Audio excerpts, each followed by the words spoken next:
Vamos falar sobre a relação entre o homem e o Criador. O homem, quando nasce nesse mundo, né, ele nasce, é cuidado pelos seus pais, ele começa a ter consciência desse mundo a partir daquilo que ele recebeu como instrução, né? Cada país tem a sua forma de instruir. Tem países que destroem a mente das pessoas, né? Então, alguns já nascem para ser soldados, lutando por uma causa falsa, mas que dentro do coração dela aquilo é muito verdadeiro, né? Aquilo é motivo de honra. O que para nós é motivo de desonra, para ela é motivo de honra. Então ela nasce e ela aprende aquilo que é lhe imposto, é, é, que, que ela tem como motivo de orgulho de vida. E o homem, com toda essa tecnologia, né, o astronauta sobe lá nas alturas, vê coisas magníficas que fazem o ser humano pensar o quão ele é insignificante acerca do universo. E também ele faz entender que existe um criador de todas essas coisas, porque não existe lógica para tanta perfeição sem que haja um criador. Não existe lógica, né? No nosso próprio organismo, no nosso próprio sentimento, não existe lógica para que não haja um criador. E se existe um criador, por que que esse criador se esconde? E onde está a sua verdade? É lógico, se você pudesse se colocar no lugar de um criador, você teria suas razões, seus motivos para se ocultar ou se revelar. Algumas pessoas afirmam ter a verdade. Várias pessoas afirmam ter uma verdade acerca de Deus, acerca do seu encontro com Deus. É possível que a maior parte, 99,9%, estejam erradas acerca do que ela acha de Deus, acerca do que ela diz afirmar ser de Deus, porque só existe uma verdade. Só pode existir uma verdade. E existe um caminho que leva a esse entendimento. Mas por que é tão difícil para o ser humano entender esse caminho? Narrando a nossa vida pela questão bíblica, a Bíblia começa a te fazer entender certas coisas que têm lógica. Do pó viemos, do pó retornaremos. Isso você vê que é lógica. O homem veio do barro, dentro do seu organismo tem as mesmas propriedades daquela terra que ele vive, e ele volta. E algumas pessoas pensam, poxa, não pode ser só isso. Outras não pensam, não esquentam a cabeça com isso, vivem como se não tivesse nada no dia de amanhã. Mas algumas se preocupam. E a Bíblia narra o motivo pelo qual o homem não consegue encontrar o Criador. O homem, ele vive pela razão. Ele precisa ver, ele precisa comprovar cientificamente. E quando ele não tem comprovação cientificamente, ele cria teorias sobre as coisas. Algumas pessoas entendem que é teoria, outras têm as teorias como se fosse verdade absoluta. Então você tem, a Bíblia ensina a separação do homem de Deus. Ela explica o motivo pelo qual o homem está decaído de entender a presença de Deus. Explica esse afastamento por meio de Adão, o primeiro ser vivente, o qual, a partir dele, todos nós nascemos. Como fazer a prova real disso? Será que existe uma maneira de provar que todos os seres humanos eles surgiram apenas de uma pessoa? Talvez pela sua genética, pelo seu tipo sanguíneo, pelas combinações sanguíneas que são aceitáveis entre os indivíduos de todo o universo, né? O meu sangue A positivo Existem pessoas no Japão, na China, na Índia, que também têm o mesmo tipo sanguíneo que o meu, que eu poderia doar para elas, mesmo não vivendo nunca no contexto de vida delas. Talvez isso possa ser uma evidência muito melhor do que as evidências propostas pela ciência, né? A questão dos nossos órgãos serem semelhantes, a questão do nosso organismo funcionar completamente idênticos, né? Em sua grande maioria, pode ser a comprovação de que todo ser humano veio de de uma só pessoa, confirmando exatamente o que a Bíblia diz. Então surge a figura Jesus Cristo, como sendo o único Filho de Deus, que vai fazer esse retorno do homem, essa conexão. Ou seja, através dele o homem recebe o poder de enxergar aquilo que a maioria dos seres humanos não compreende, a presença de Deus. De uma forma misteriosa. E quais são o que Jesus vem pedindo para a humanidade? Exatamente para que ela pare de se destruir. Porque o cara está aqui vivendo bem, daqui a pouco ele está com a sua família, ele se interessa pela mulher do vizinho, né? E ele vai lá, comete um pecado, aquele pecado o leva à morte. O vizinho se torna um assassino e você se torna pó da terra.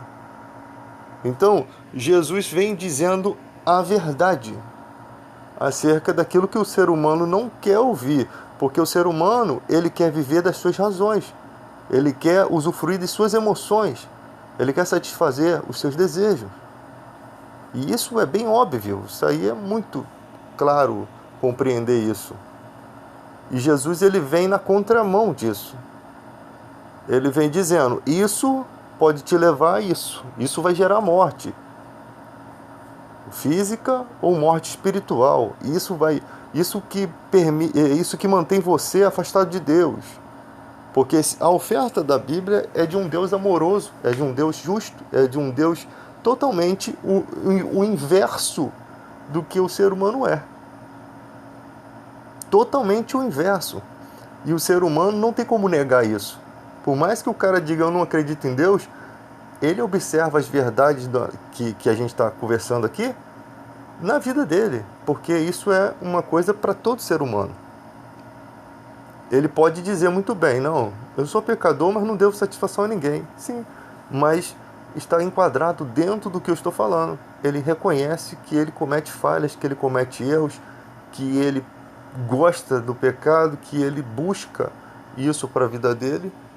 E Jesus apenas vem dizendo, isso te afasta de conhecer a Deus. E se você está afastado de conhecer a Deus, o que vai acontecer? A sua mente vai criar os seus próprios deuses, a sua própria metodologia de vida, de existência, do que é bom para você. Só que você mesmo não entende muitas coisas que você acha que é bom para você. A Bíblia mostra que isso são as principais causas dos seus tormentos, dos seus problemas. Porque para você entrar pelas portas da Bíblia, você, na mentalidade humana, tem que ser louco. Porque como você vai acreditar em demônios? Jesus vem expulsando demônios, vem falando de males que os demônios causam, vem falando de males que o ser humano causa, que não são demônios. Ele não vai... a Bíblia em nenhum momento diz que tudo é causado pelo demônio e o homem ele não tem culpa de nada, né? Simplesmente ele mostra, o homem tem culpa no cartório, ele comete erros, mas também existem influências no mundo maligno, existem influências malignas no sobrenatural. Então, como entender isso por meio da lógica humana? Não vai entender. Não vai entender se ela não tiver uma disponibilidade de ser humilde e dizer, eu quero entender. E a partir desse princípio que eu quero entender, então eu vou traçar uma jornada para que eu possa compreender isso. E qual é a jornada proposta por Cristo?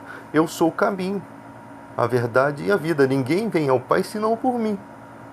A jornada proposta por Ele é siga o que eu estou representando aqui.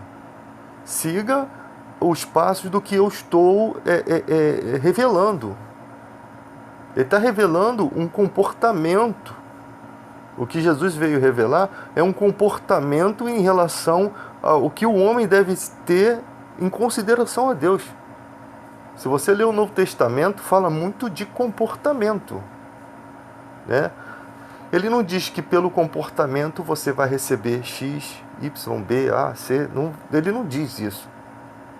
Ele diz que Deus escolhe dons, escolhe pessoas para certos dons, né?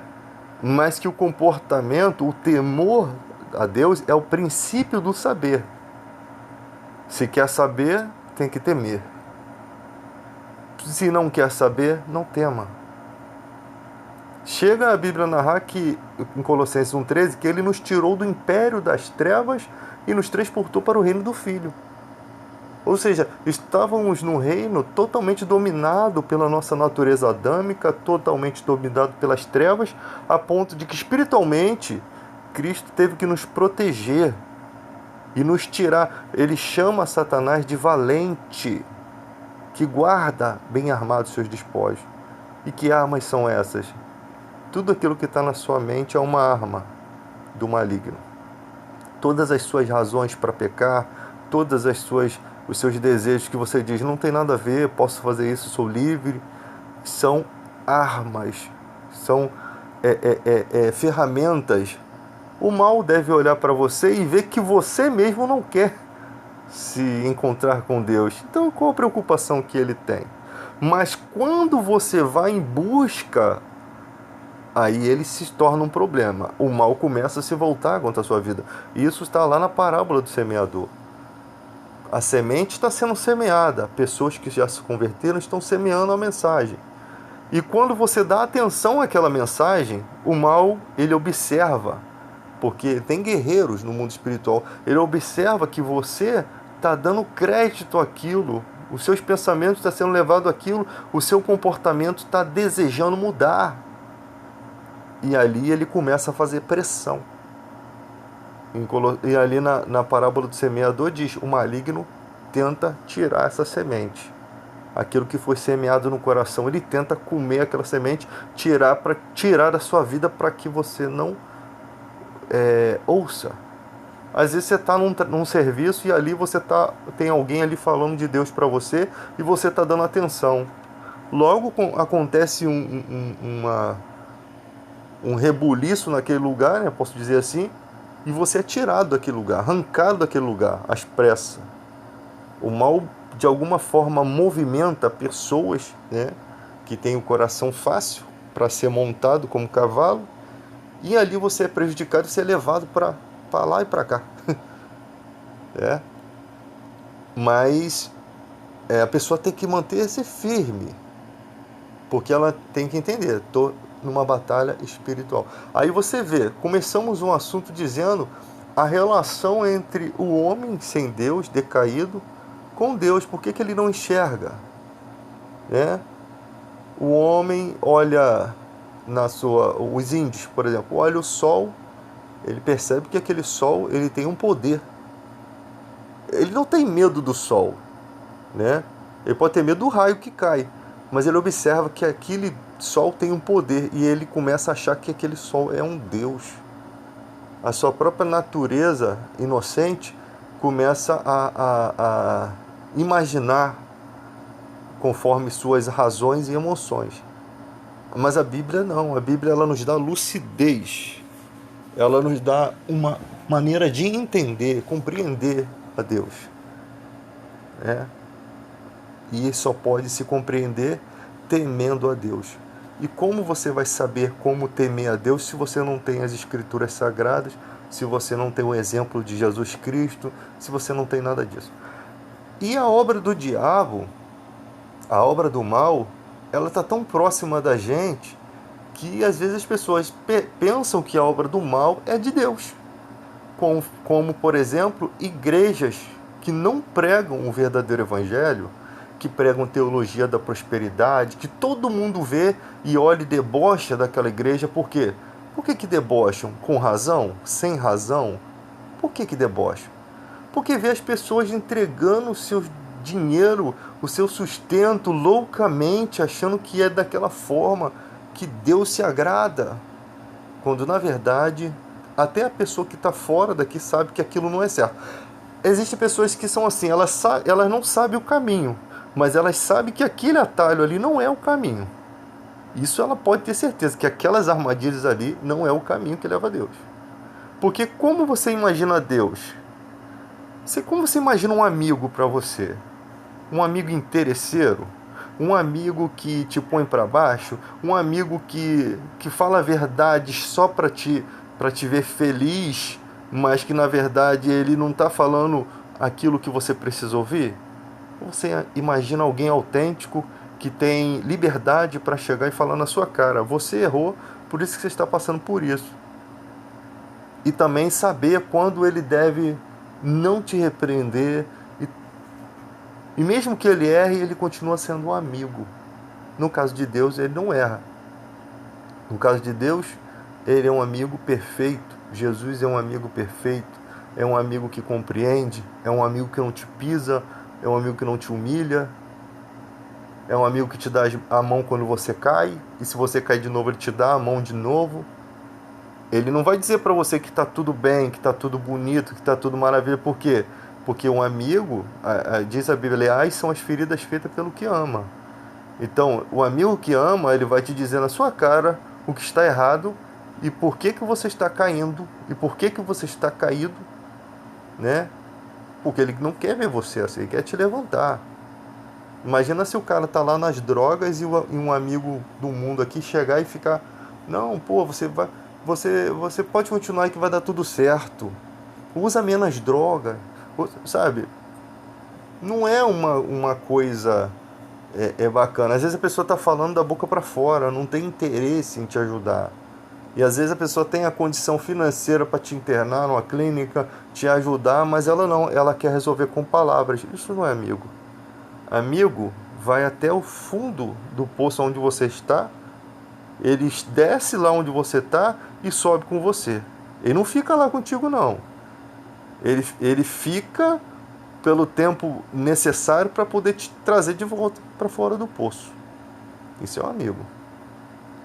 Mas ele não vai morrer lá junto contigo, não. É. Ele vai te mostrar o caminho da luz, o caminho de volta. A luz no fim do túnel, né? Então, essas igrejas, elas fazem a obra do mal. Por quê? Porque elas não pregam uma palavra libertadora. Os líderes não têm um contato com Deus. Se tiveram algum dia, se perderam porque deixou entrar no coração a ganância. E elas estão fazendo a obra do diabo ali. Qual é a obra do diabo? Difamar ou infamar o caminho da verdade. É quando a pessoa olha e fala assim: não tem significado estar ali dentro. Ali eu não vou encontrar Deus. E ela começa a ter uma visão ruim das outras igrejas em volta. Ela começa a ter uma visão ruim. E ela começa a pensar: viu? Por isso que eu não busco a Deus. Com todas as razões ela está falando isso.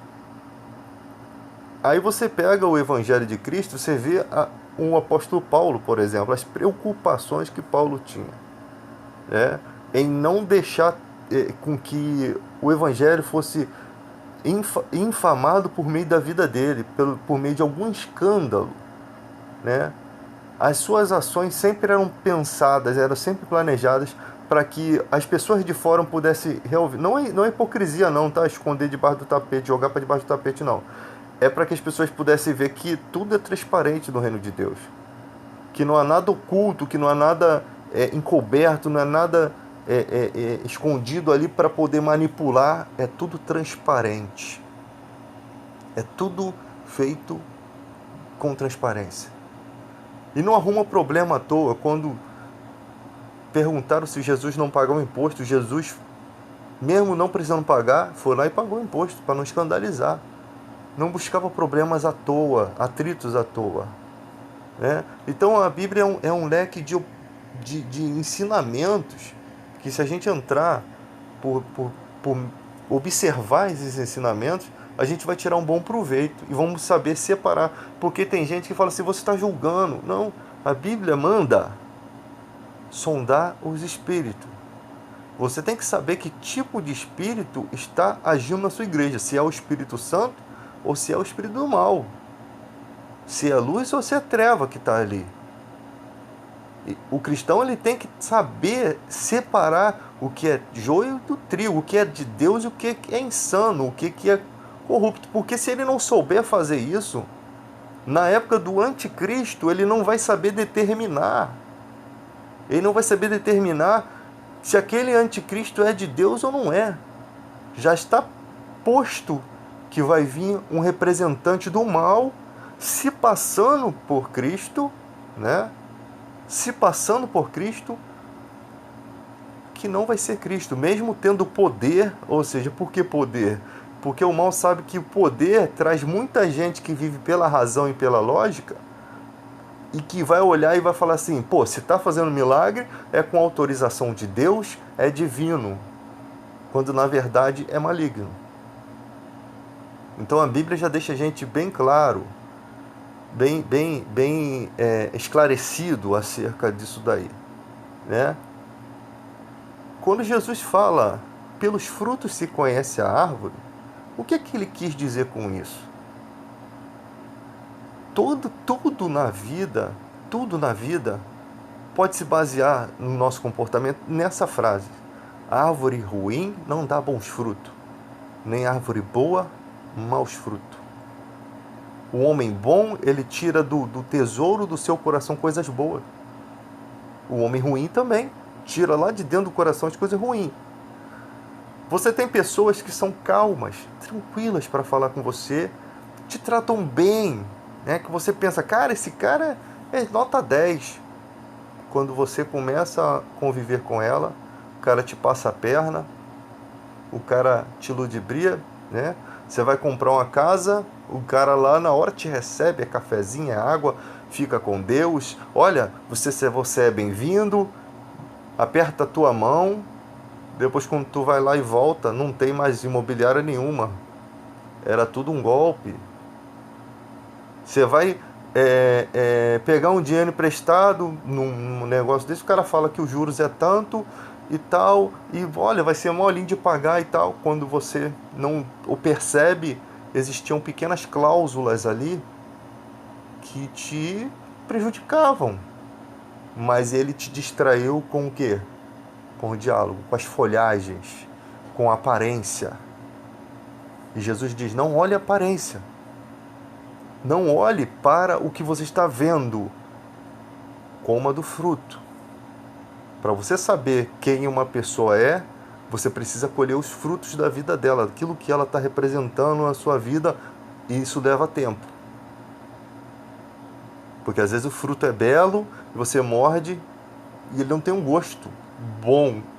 Você morde uma maçã, ela não tem gosto de maçã. Tem alguma coisa aqui que não tá cheirando bem, né? Como dizer assim, não tá legal. Né? E tem gente que te engana facilmente, né? O cara fala assim pra você, me empresta 20 reais. Aí você empresta 20 reais, vou te pagar com 30. Preste 50 reais depois de um tempo, vou te pagar com 70. Aí um dia ela fala assim, me presta 1.000 reais. Aí você pensando, pô, ela vai me pagar com 1.200. Ela não vai te pagar. Ela vai embora e não te paga. Então você começou a acreditar naquilo que ela estava propondo, né, para você, a ponto de você confiou, você achou uma zona de conforto, você acabou confiando nessa pessoa, entendeu? E ela te enganou, ela utilizou isso para poder te tirar proveito, vantagem. Ela fez você acreditar que ela era uma boa pessoa, quando na verdade era tudo um plano maquiavélico para te prejudicar. E as pessoas são assim. E às vezes você sai decepcionado com tudo, com todos, com o mundo, como se o mundo fosse culpado pela sua falta de percepção. Você tinha que levar em consideração. Me pediu 20, me pediu 50, Como que dá um salto tão grande para 1.000? Tem que ter alguma coisa. Geralmente, amigos não pedem as coisas emprestadas. É muito raro, só numa necessidade extrema. E quando você tem um amigo em necessidade, que ele é seu amigo, às vezes ele não tem jeito de te pedir as coisas. Você que tem que ir lá e oferecer. Muitas vezes você nem tem que emprestar, você tem que dar. Né? Porque é um amigo. E às vezes, numa extrema necessidade, um amigo se torna um irmão, diz a Escritura. Ou seja, que às vezes nem no irmão você encontra um amigo de verdade. Nem no irmão de sangue você encontra um interesse em ajudar de um amigo. E mais uma vez a Bíblia é brilhante. A Bíblia fala de coisas como, ensinamentos como: não seja tardio na casa do seu próximo para que ele não se irrite com você. Então são coisas do psicológico humano também, são colocadas. Não fique vivendo na casa dos outros, que isso incomoda, isso uma hora irrita, né, a família. Então você percebe que você precisa saber sondar. Os cristãos hoje em dia, eles são muito imaturos em fazer essa sondagem. Qualquer pessoa que vai à igreja um dia, frequenta o culto, ela já acha, é da nossa irmandade, tá igual aquele seu peru da escolinha do professor Raimundo. É da nossa irmandade, esse aqui é mais um da nossa irmandade. As pessoas, elas não dão tempo para ver se aquilo é de fato como é. Elas não conseguem entender isso. Parece que quanto mais vier, melhor, né? Elas não querem que cresça em qualidade, em sim quantidade. Olha, somos 3 milhões de cristãos no Brasil. Nossa, aí tu vai... Se você for fazer a contagem de um por um, você vai ver que essa contagem não chega a 10%, né? De cristãos verdadeiros. Porque se tivesse essa quantidade toda, vamos supor que 20% do Brasil fosse cristão, de verdade.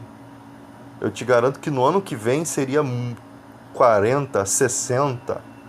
Por quê? Porque a Bíblia diz que uns pregam a semente, ela gera fruto 30 por 1, 60, 100 por 1.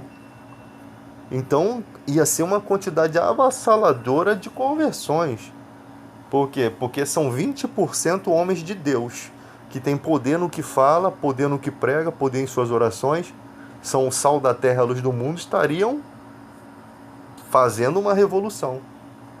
Mas o que você vê é igreja prometendo cura, pessoas que, quando levantam da cadeira de roda, só naquele momento que a câmera está passando, porque quando a câmera vira, o cara quase cai e tem alguém para segurar.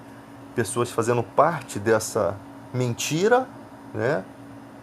Pessoas que dizem assim, diz assim, ó, você estava doente, melhorou, tomou remédio. Fala que tu não tomou remédio não, fala que você estava desenganado pelos médicos, que o médico falou que você só tinha 3 dias de vida, para que a fé das pessoas aumente. Aí a pessoa tem um argumento, não vou falar isso aqui para o bem, mas na verdade está falando um monte de mentira. Você vê pessoas fazendo manipulações para poder o quê? A minha igreja, ela tem poder, as outras não. É só a minha que tem. Você nunca vai ver uma igreja que se destaca das outras. Você nunca vai ver isso. Porque somos membros de um só corpo, um só espírito. A Bíblia diz, falar de todos é a mesma coisa. O cristão não tem assunto diferenciado do outro, que a Bíblia é a mesma, um só Espírito, há uma só fé, um só Jesus, um só cabeça da igreja. Deveríamos compreender todos de forma idêntica, de forma igual. É um só Espírito Santo.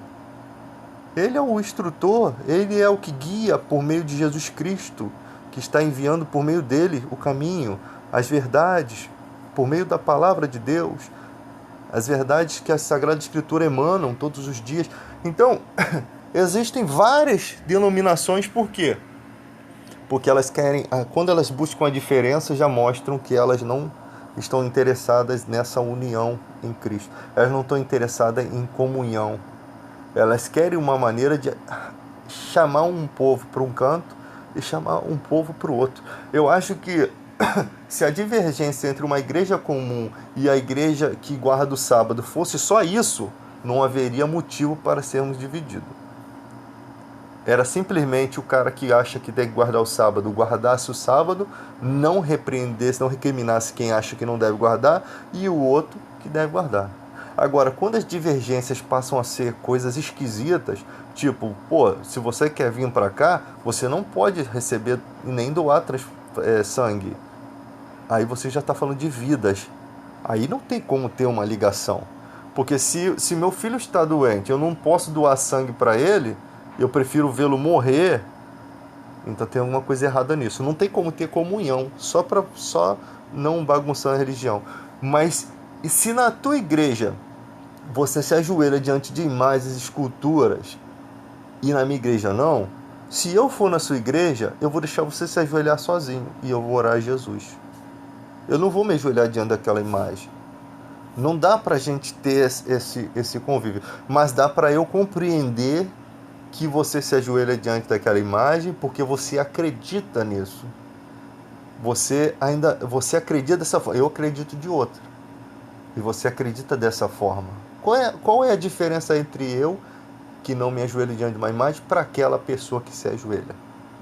Não há diferença no mundo humano entre bondade, entre família. Não existe diferença.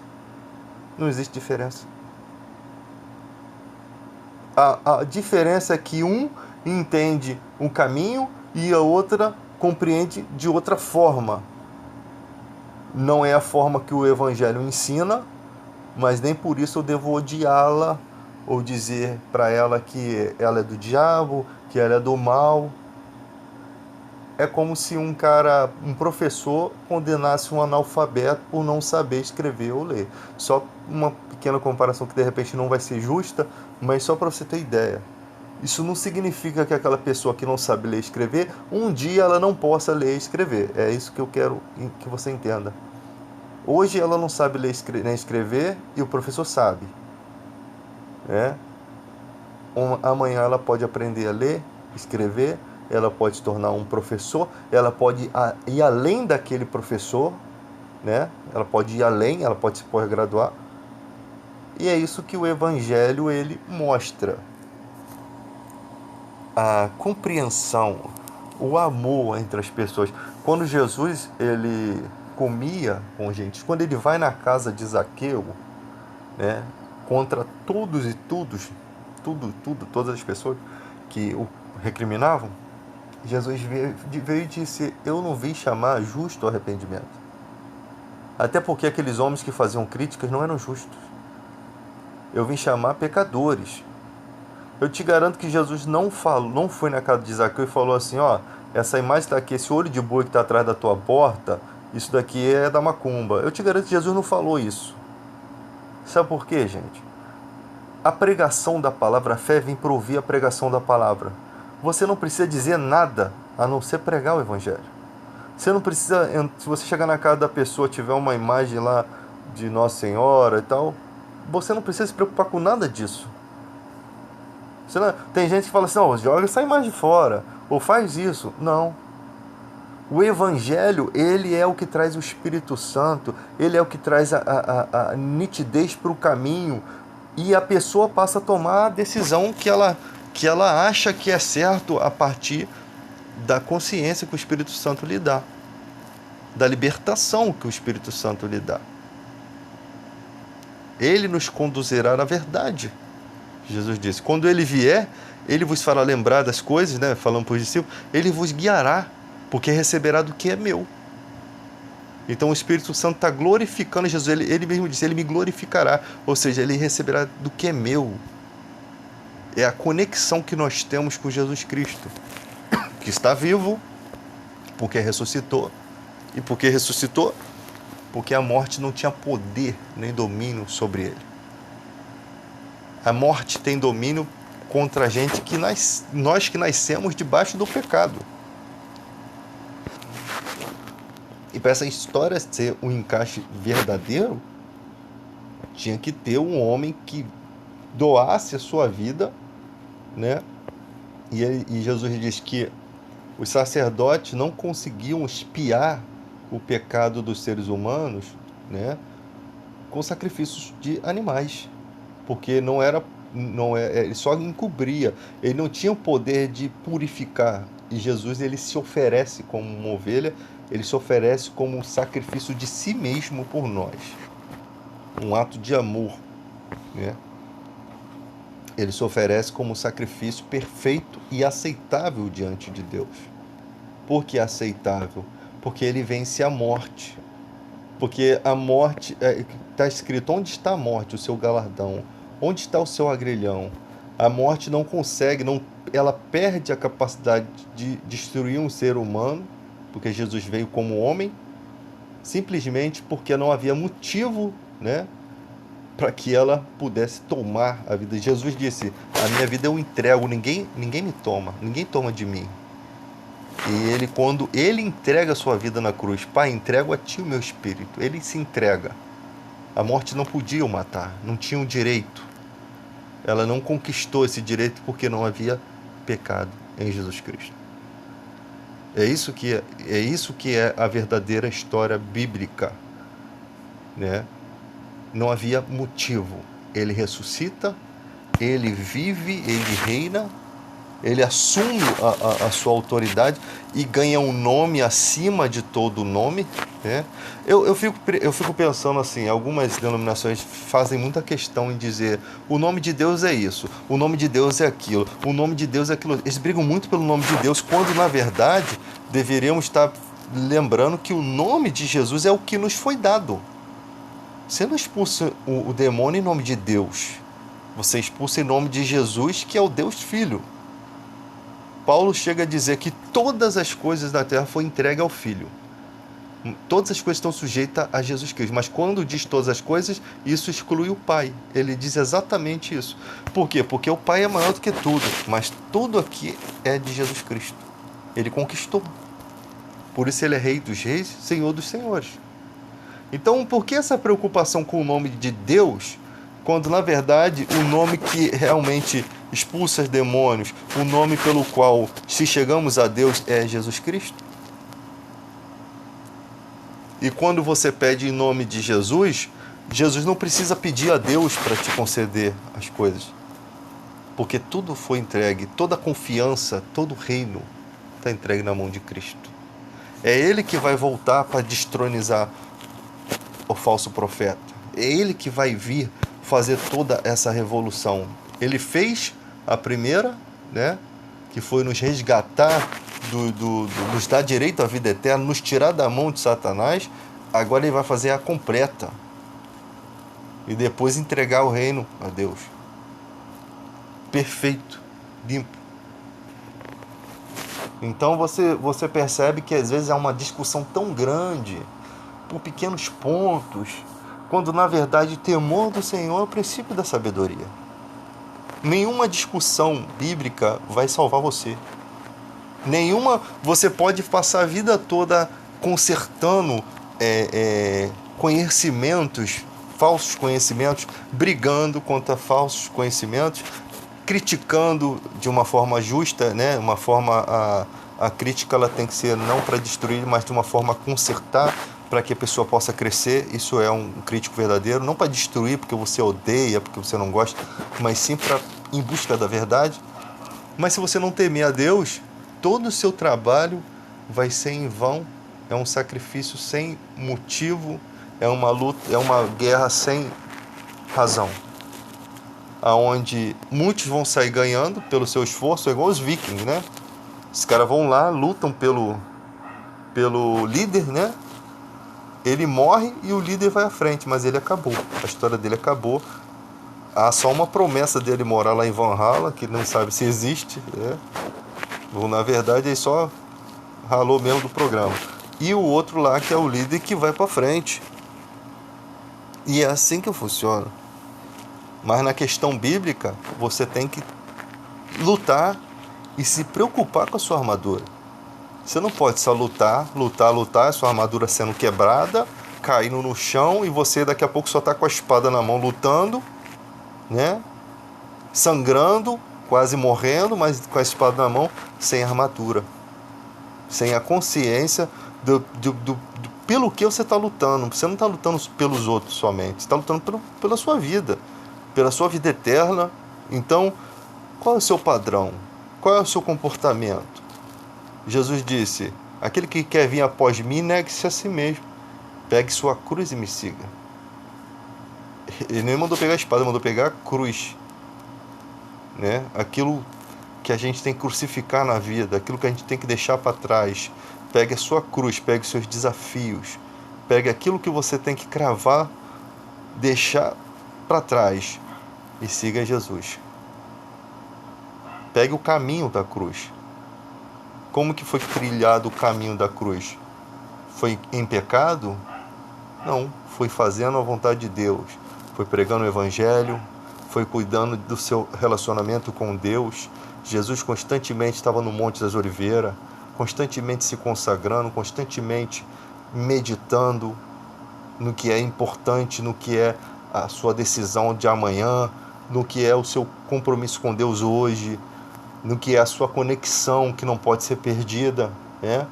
Você não pode andar em AM quando a sua frequência é FM, né? Você não pode andar fora da sintonia divina. Então toda essa preocupação é aquilo que Jesus nos mostra. Pegue sua cruz, negue-se a si mesmo e me siga. Tem gente que quer seguir sem negar-se a si mesmo. Não dá.